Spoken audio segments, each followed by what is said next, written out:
Hello மக்களே, வாங்க நம்ம ரொம்ப சுலபமான ரொம்ப சுவையான வெண்டைக்காய் கறி எப்படி வைக்கலான்னு பார்க்கலாம். நேரம் பண்ணவங்க கூட இதை பார்த்து ரொம்ப அழகாக ரொம்ப குயிக்காக பண்ணிடுவாங்க. அவ்வளோ ஈஸியாக நம்ம இப்போ செய்ய போகிறோம். அதுக்கு ஒரு பேனில் தேவையான அளவு தேங்காய், ஒரு வெங்காயமும் போட்டு நல்லா நறுக்கி அதை ஃப்ரை பண்ணுங்கள். கொஞ்சம் எரியாமல் நல்லா அழகாக ஸ்லோ மீடியம் கேஸில் வச்சு ஃப்ரை பண்ணுங்கள். எரிஞ்சிட்டுன்னா அதுக்கு டேஸ்ட்டு போயிடும். அதனால் ரொம்ப ஸ்லோவாக அதை ஸ்லோ கேஸில் வச்சு அதை நம்ம ஃப்ரை பண்ண போகிறோம். ஃப்ரை பண்ணியாச்சு. அதை ஒரு மிக்ஸி ஜாரில் மாற்றிடலாம். அப்புறமா ஒரு ஸ்பூன் மல்லி, அரை ஸ்பூன் சீரகம், அரை ஸ்பூன் பெரிய சீரகம், அப்புறம் தேவையான அளவு வத்தல். நான் ரொம்ப குறையாதாங்க வைக்கேன், அதனால ரொம்ப குறையா வத்தல் எடுத்திருக்கேன். நீங்கள் உங்களுக்கு தேவையான அளவு நீங்கள் வத்தல் எடுத்துக்கிடலாம். நான் சின்ன சின்ன வத்தல் ஒரு 2-3 வத்தல் தான் எடுத்திருக்கேன். அதை பிச்சு போட்டிருக்கேன். அதனால் நீங்கள் எவ்வளோ தேவையோ அவ்வளோ நீங்கள் வத்தல் எடுத்துக்கிடலாம். அதையும் ரொம்ப ஃபாஸ்ட் கேஸில் வைக்காமல் ரொம்ப ஸ்லோ கேஸில் வச்சு அதாவது அதை எரியாமல் அதை வறுக்கணும். எரிஞ்சேன்னா அதுக்கு டேஸ்ட்டு போயிடும். அதை வறுத்து நல்லா அழகாக நம்ம மிக்ஸி ஜாரில் மாற்றி அதை நல்லா பேஸ்ட் பண்ணி சாஃப்டாக பேஸ்ட் பண்ணி சைடில் வச்சுக்கிடலாம். அப்புறம் வெண்டைக்காய் எவ்வளோ தேவையோ அவ்வளோ எடுத்து நல்லா வாஷ் பண்ணி அதை ஒரு துணியில் தொடச்சி அப்புறம் கட் பண்ணி அப்புறம் பேனில் நம்ம ஃப்ரை பண்ணலாம். நான் பண்ணுறோம் பாருங்கள். இதையுமே ரொம்ப ஸ்லோ கேஸில் தான் பண்ணணும். வெண்டைக்காய் எரிஞ்சிட்டுன்னா அப்புறம் டேஸ்ட் போயிடும். வெண்டைக்காய் எதுக்கு நம்ம வசக்கிறோம்னா டைரெக்டாக கூட நிறைய பேர் போடுவாங்க, ஆனால் அதில் டேஸ்ட் வராதுங்க. ஏன்னா அதில் ஒரு மாதிரி வெண்டைக்காயில் உங்களுக்கு தெரிஞ்சுக்கும் ஒரு மாதிரி கொலையாக வரும். அது டேஸ்ட் இல்லாமல் போயிடும் நம்மளுக்கு. நம்ம இதை நம்ம பேனில் ஃப்ரை பண்ண அந்த கோலை இருக்கிறதெல்லாம் அப்படியே போயிடும். அப்புறம் இந்த வெண்டைக்காய் ரொம்ப அப்படி அதை என்ன சொல்லுவாங்க, ரொம்ப ஃப்ரெஷ்ஷாக இருக்கும். அந்த கோலை இருக்காது. அதை நம்ம நல்லா அழகாக கலர் சேஞ்ச் ஆகிறது வரை நம்ம ஃப்ரை பண்ணி அப்புறம் பேனில் மாற்றிக்கிடலாம், பிளேட்டில் மாற்றிக்கிடலாம். அப்புறம் எந்த பாத்திரத்தில் நீங்கள் குழம்பு வைக்க போகிறீங்களோ அந்த பாத்திரத்தை வைங்க. நம்ம கிரேவி ஸ்டார்ட் பண்ணலாம். கிரேவி ஸ்டார்ட் பண்ணதுக்கு கொஞ்சமாக எண்ணெய் எடுத்துக்கிடுங்க. எண்ணெய் நல்லா சூடாகட்டும். அப்புறம் கொஞ்சமாக எண்ணெய் நல்லா சூடாகிட்டு பார்த்துக்கிடுங்க. எண்ணெய் சூடாகினதும் கொஞ்சமாக கடுகு போட்டுக்கிடுங்க. இது வெந்தயம், கொஞ்சமாக வெந்தயம் போடுங்க. ஏன்னா நான் எதுக்கு வெந்தயம் சேர்க்குறேன்னா கொஞ்சம் டேஸ்ட் வரும், கொஞ்சமாக டேஸ்ட் வரும், நல்ல மணமாக இருக்கும் குழம்பு. நம்ம வெண்டைக்காய் குழம்பு நான் என்றைக்குமே மசாலா குழம்பு வைக்கும்போது கொஞ்சமாக வெந்தயம் போட்டுக்கிடுவேன். ஏன்னா கொஞ்சம் மணமாக இருக்கும், அழகாக இருக்கும், ருசியாக இருக்கும். நீங்களும் சேர்த்து பாருங்கள். நிறைய பேர் வெந்தயம் சேர்க்க மாட்டாங்க, அதனால் நான் சொல்லுவேன். கொஞ்சமாக வெந்தயம் சேர்த்துக்கிடுங்க. பொரியட்டும். அப்புறம் கொஞ்சம் வெங்காயம், கொஞ்சம் கருவேப்பிலை ஆட் பண்ணிக்கிடுங்க. நல்லா வசக்குங்க. அதை கொஞ்சம் கலர் சேஞ்ச் ஆகிறது வரை. நான் ஸ்லோ கேஸ் வச்சுருக்கேங்க, அதனால தான் கொஞ்சம் லேட் ஆகுது. நீங்கள் வேணால் கொஞ்சமாக மீடியம் கேஸ் வச்சு நீங்கள் வெங்காயத்தை வசக்கி விடலாம். நான் கொஞ்சம் ஸ்லோ கேஸில் வச்சுட்டேன். நான் தக்காளி கட் பண்ணிகிட்டு இருந்தேன், அதனால தான் நான் இதை கொஞ்சம் ஸ்லோ கேஸில் வச்சுருந்தேன். கொஞ்சம் லேட் ஆகும் இது வேகிறதுக்கு.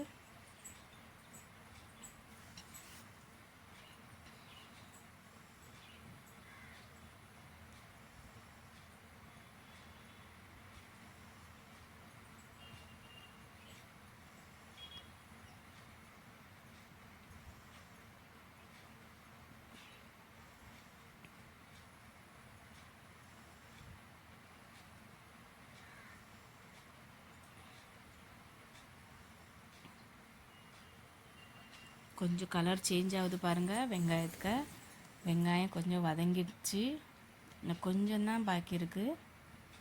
அப்புறம் நம்ம வெண்டைக்காவை ஆட் பண்ணிடலாம். நறுக்கி வச்ச வெண்டைக்காவை, அதாவது நறுக்கி வச்சதில் நம்ம ஃப்ரை பண்ணி வச்சுருந்த வெண்டைக்காவை ஆட் பண்ணிடலாம். இது கொஞ்சம் இன்னும் கொஞ்சம் கலர் சேஞ்ச் ஆகட்டுங்க.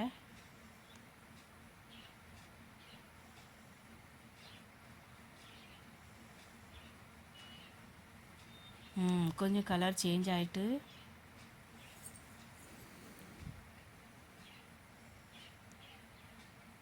நம்ம இனி வெண்டைக்காவை ஆட் பண்ணிடலாம்.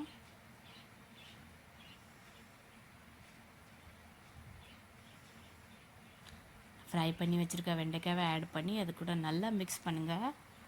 அந்த பூரா எண்ணெய் வந்து வெண்டைக்காவை உறிஞ்சிரும். அவ்வளோ நேரம் ஒரு 2 நிமிஷம் இதை அப்படியே ஃப்ரை பண்ணி அப்படியே உள்ளே போட்டுருங்க. அந்த எண்ணெய் வந்து அதில் இருக்க எண்ணெய் எல்லாம் வெண்டைக்காய் உறிஞ்சிரும். வெண்டைக்காவும் வெங்காயமும் உறிஞ்சி ஒரு எண்ணெய் இல்லாமல் ஆயிரும் பாருங்கள். பூரா வெண்டைக்காய் மேலே ஆயில் ஆயிரும். ஒரு 2 நிமிஷம் வச்சோன்னா அந்த வெண்டைக்காய் நல்லா வசங்கி வரும் அந்த எண்ணெயில். பாருங்கள், உங்களுக்கு பார்த்தா தெரியும். கொஞ்சம் வேகும் அதில்.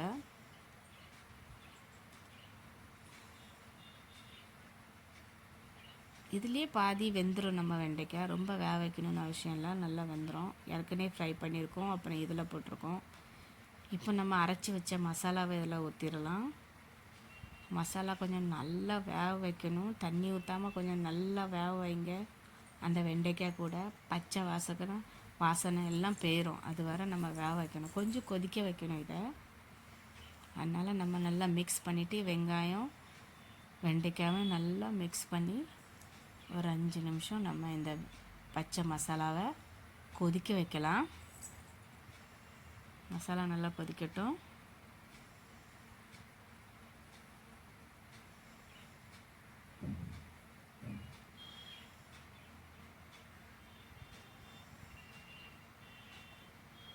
இது மிக்சர் ஜாரில் உள்ள கொஞ்சம் தண்ணி அலசி ஊற்றுறேன்.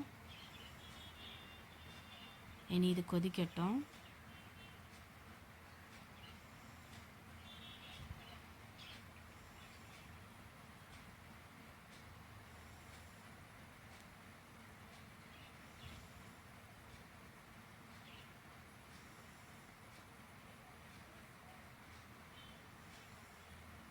பாருங்கள், நம்ம மசாலா கொஞ்சம் கொஞ்சம் கொதிக்குது, நல்லா கொதிக்குது. இனி நம்ம கொஞ்சம் தேவையான அளவு தண்ணி ஊற்றிக்கிடலாம். உங்களுக்கு எவ்வளோ தண்ணி தேவையோ அவ்வளோ ஊற்றிக்கிடுங்க.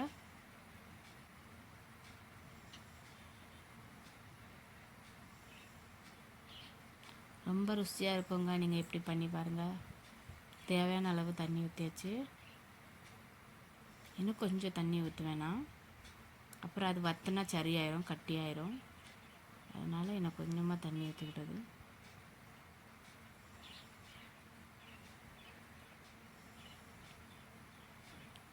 இனி இதை நல்லா நம்ம கொதிக்க வைக்கலாம். வெண்டைக்காய் வேகணும், தக்காளி எண்ணி போட வேண்டியிருக்கு. கொஞ்சமாக மஞ்சள் சேர்த்துக்கிடுங்க. தேவையான அளவு உப்பு சேர்த்துக்கிடுங்க. உப்பு சேர்க்குற வீடியோ இல்லைன்னு நினைக்கிறேன், நீங்கள் சேர்த்துக்கிடுங்க.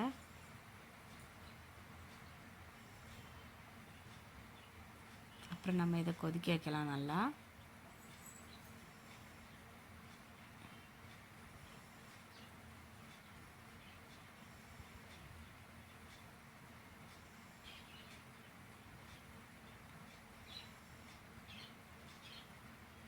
நல்லா கொதிக்க போது பார்த்துக்கிடுங்க. கொதிச்சுட்டு நம்ம வெண்டைக்காய் குழம்பு ஒரு 5 நிமிஷம் நம்மளுக்கு கொதிக்க வைக்க வேண்டியிருக்கும்.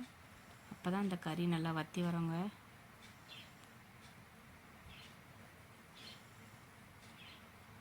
நம்ம தக்காளி ஆட் பண்ணிடலாம். அதில்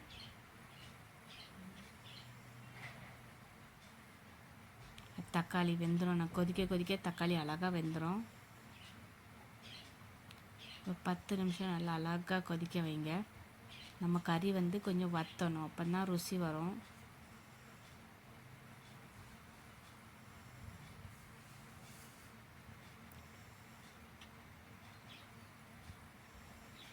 நல்லா சுட சுட சோறு பொங்கி ஒரு முட்டையை அவிச்சு அதனால் அப்பளத்தை பொரித்து சாப்பிடுங்க. ரொம்ப சூப்பராக இருக்கும் வெண்டைக்காய் குழம்பு கூட. கொஞ்சமாக புளி ஆட் பண்ணிக்கிடுங்க, சின்ன பீஸாக. அதனால் நீங்கள் புளி தண்ணி கூட ஊற்றிக்கிடலாம். நான் புளி தண்ணி ஊற்றலை, சின்னதாக ஒரு கொட்டை இல்லாத புளி எடுத்து சின்னதாக ஒரு பீஸு அதை வச்சு உள்ளே போட்டு ஆட் பண்ணிட்டேன். அப்புறம் ஒரு 5 மினிட்ஸ் நம்ம கொதிக்க வைக்கலாம் நல்லா சூப்பராக.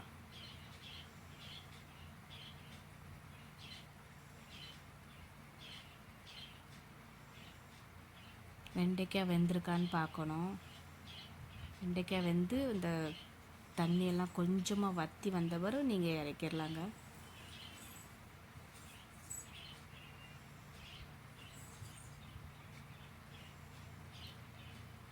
கறியை பாருங்கள், பார்க்கறதுக்கே நல்லா அழகாக இருக்குது, கலராக சூப்பராக இருக்குது.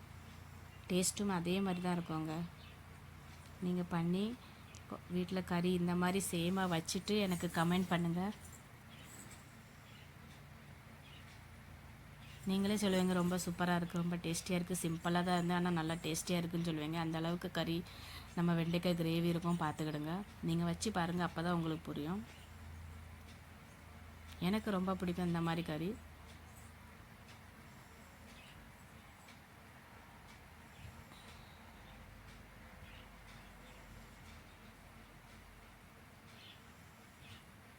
கடைசியில் கொஞ்சமாக நம்ம கொத்தமல்லி இலை சேர்த்துக்கிடலாம். இன்னும் கொஞ்சம் நல்லா மணமாக டேஸ்டியாக இருக்கும். எண்டில் சேர்க்கலாம். நம்ம கறி நல்லா கொதிக்கி கொஞ்சம் வத்திரும். இப்போ ஒரு 2 நிமிஷத்தில் வத்தோம். அப்புறம் நம்ம கொத்தமல்லி இலையை சேர்த்துக்கிடலாம்.